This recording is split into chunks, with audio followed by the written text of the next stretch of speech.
В годы Великой Отечественной войны Уфа приняла в эвакуацию множество госпиталей, предприятий, научных и культурных организаций, стала местом формирования нескольких военных частей и соединений.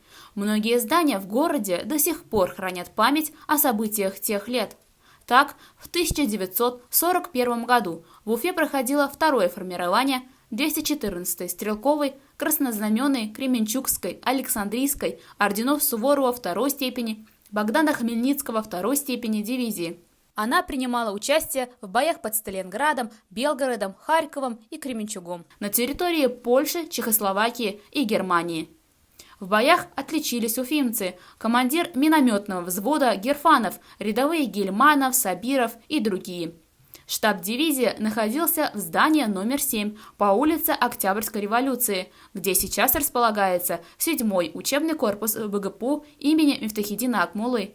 В честь Дня Победы ректор Акмулинского университета Салават Сагитов возложил цветы к мемориальной доске и посетил музей, посвященный 214-й стрелковой дивизии. В этом году музей был открыт после реставрации. В экспозиции представлены копии исторических документов, воспоминания, дневники и фотографии воинов дивизии. Установлены бюсты командиров, формировавших дивизию, генерал-майора Бирюкова и комиссара дивизии Соболя. Салават Талгатович ознакомился с экспонатами музея. Небольшую экскурсию для него провела Наталья Николаевна Гардамшина, заместитель директора колледжа БГПУ имени Мифтахиддина Акмуллы. В зале музея на видеоэкране транслировался видеофильм о вузовском проекте «Бессмертный батальон. Книга памяти», подготовленный студентами университета. В дальнейшем музей будет доступен для посещения студентами, проведения открытых уроков и мероприятий по патриотическому воспитанию. Также ректор Акмулинского университета возложил цветы к бюсту первого почетного профессора вуза, народного поэта Башкортостана, фронтовика Мустая Карима. Есть расхожая фраза о том, что в нашей стране нет семьи, которой бы не коснулась Великая Отечественная война.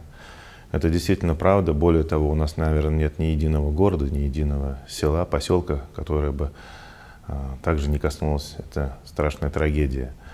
Наш город Уфа в годы Великой Отечественной войны был большим центром, где размещались эвакогоспитали, многие научные учреждения, многие учреждения культуры, которые были перевезены из Ленинграда, из других наших, с Киева, из других наших городов, республик, теперь уже бывшего Советского Союза. И вот для нашего университета имени Акмуллы тоже есть такие знаменательные, так скажем, вехи, которые непосредственно касаются Великой Отечественной войны. 22 ноября 1941 года было принято решение о создании 214-й стрелковой дивизии второго формирования. И именно здесь, на нынешний 7-й корпус нашего университета, располагался штаб этой дивизии. Первым командиром дивизии, который непосредственно формировал ее, был генерал-майор Николай Иванович Бирюков, впоследствии Герой Советского Союза. Более того, на Параде Победы в июне 1945 года он командовал большим формированием Первого Украинского фронта. И основной набор был ребят 1923 года. Свой славный боевой путь дивизия начала при обороне Сталинграда в 1942 году, а завершила непосредственно уже на территории фашистской Германии при взятии Берлина.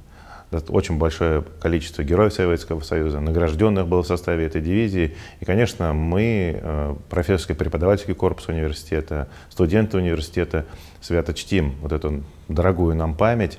И к юбилею Победы, к 75-летию Победы мы сделали ремонт нашего музея, где располагался штаб в здании.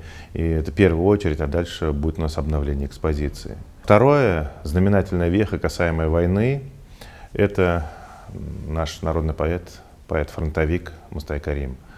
Мустай Карим – это первый почетный профессор нашего университета. И, конечно же, когда большинство людей говорит о нем, в первую очередь вспоминает поэзию, его стихи, его поэмы, его прозу, его пьесы. Но тот, кто его творчество и жизнь знает гораздо глубже, конечно же, знает, что этот человек благодаря удивительной случайности и искусству наших врачей выжил после ранения на фронтах нашей войны. Мне в своей жизни повезло. В преддверии 9 мая каждый год Мы приходили, его поздравляли, общались. Это действительно очень трогательные воспоминания, это трогательные разговоры, глубинные разговоры, философские. И, конечно же, во время этих разговоров никогда не было речи о крови, которая была на войне. А Мустай Агай всегда говорил о любви, о той движущей силе, любви к родине, любви к близким, о той движущей силе, которая каждому солдату была дорога. Точно так же вот для нас сегодня Мустай Агай является движущей силой, как первый почетный профессор нашего университета. Мы очень рады, на самом деле, что у нас есть бюст Мустая Карима, что мы можем сегодня в его лице сказать всем воинам, павшим, всем воинам-победителям, кто работал, кто учился в пединституте тогда имени Тимирязева, которые отдали свою жизнь для того, чтобы мы сегодня с вами встречали этот великолепный и великий праздник 75-летия Победы. И у Мустая Агая есть великолепные строки, в которых выражается, наверное, вся любовь к своей малой родине, к большой родине, все его отношение к войне, которую он написал по окончании уже Великой Отечественной. «Гүлдәр миңә, һаумы тиҙәр, алдарымда хуш еҙ сәсәләр. Бик һағындым һеҙҙе. Бик һағындым үҙ илемдә үҫкән сәскәләр». Вечная память героям, вечная слава героям. И, как сказал Роберт Рождественский в своем незабвенном реквиеме, и вот этот музей, и возложение цветов, и все торжественные праздничные мероприятия, они, конечно, во славу погибших, но словами Роберта Рождественского, это надо не мертвым, это надо живым.